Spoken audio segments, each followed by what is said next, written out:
Good afternoon. Hey, working a 2009, I think it's a Dodge Journey with a 2.4 in it, and it's had had a P2004 for the sticking runner valve or actuator, is typically what that is to replace. But on this one, it had a P2004 and a P301, and the actuator was changed, and the 2004 went away, but the 301 stayed. And when you get up around 1500 to 2000 RPM, it starts missing. So while it's idling and low RPM, it sounds great, but add a little throttle to it and it starts missing out bad. And now it's throwing a P300 and 301, and I believe it to be in that valve assembly. All right, so we got the engine here, and of course took out air filter box and breather tubes. That's already done. There's other videos that show you on all that. And then this here is the runner valve, and I believe it goes in that way, and maybe it's like that. There you go. And anyway, pulled that guy out, and now basically you see here, see where the screwdriver's at, this fork in this shaft, and they say that should move 30 degrees.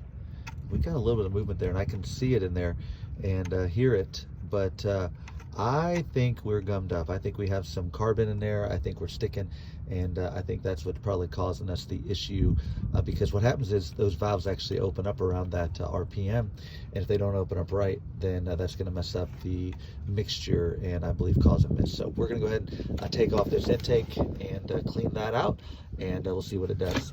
Real close to pulling the manifold. There are 5 bolts to the manifold. There's one down here that's a nut, and then there's a bolt through here, a bolt through here, a bolt through here, and then there's another nut down there, which is probably the most difficult one to get to. You just want to be careful there so you don't drop a bolt or a nut.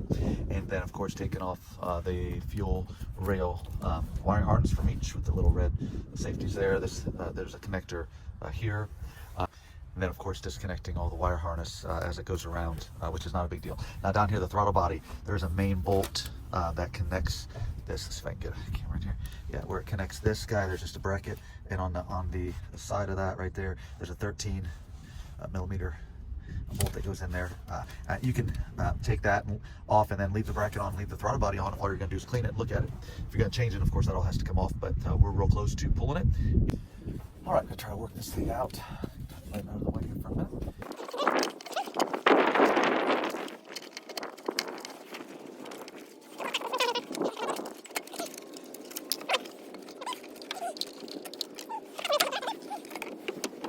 All right, we got this thing off on the bench. Let's take a look at it and see what the valves look like.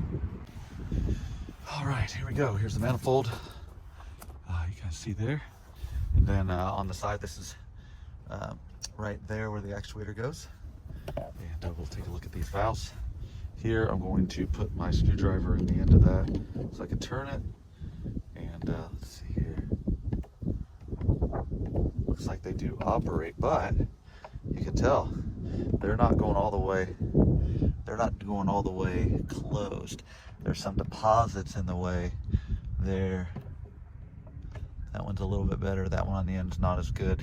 And so basically the order of this would be the number 1 cylinder here, number 2, number 3, and number 4. We're actually getting a P301, and it's definitely, they're not closing all the way. And that'll cause us some problems. So I'm gonna look this over real good and get ready to clean it. All right, the throttle body on this was also very dirty. I went ahead and pulled that off of there, and just a couple of 10 millimeter screws, and this actuates just fine, but I've already sprayed it just a little bit, but it's filthy. So especially the back side, and got a little bit, some deposits and stuff I think hanging me up here, and so I want to get that cleaned up and get this throttle body nice and ready, and then also clean the intake.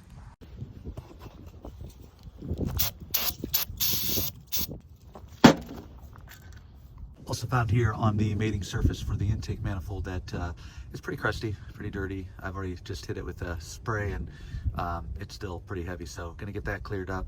Definitely want to make sure that when we put this back together that it mates properly, seals good, because that could be part of the problem as well. All right, got this pretty well cleaned up now. As far as the movement's concerned, there is still a gap at the bottom, but it's moving so much freer now. And I mean, it just moves free as can be. All of them are on that shaft right, so there's no issues there. Cleaned a lot of deposits out, sprayed it out. Now I will notice, if you will notice this, like on the top of the seal, it looks great, but on the bottom down here, it's like flat as can be. And on the mating surface on the block, it did look like there might have been some leakage there. So I'm actually going to go ahead and do a little bit of red RTV, some Permatex on this bottom run, just to make sure. I just don't want it to leak. Intake manifold leaks definitely cause problems like this. So I'm going to do that and start putting it back together. Our manifold looks clean as can be, ready for the manifold to be attached to the block. All right, well, we got this thing all put back together. Went ahead and buttoned everything up. We'll see. Hopefully our issue is solved.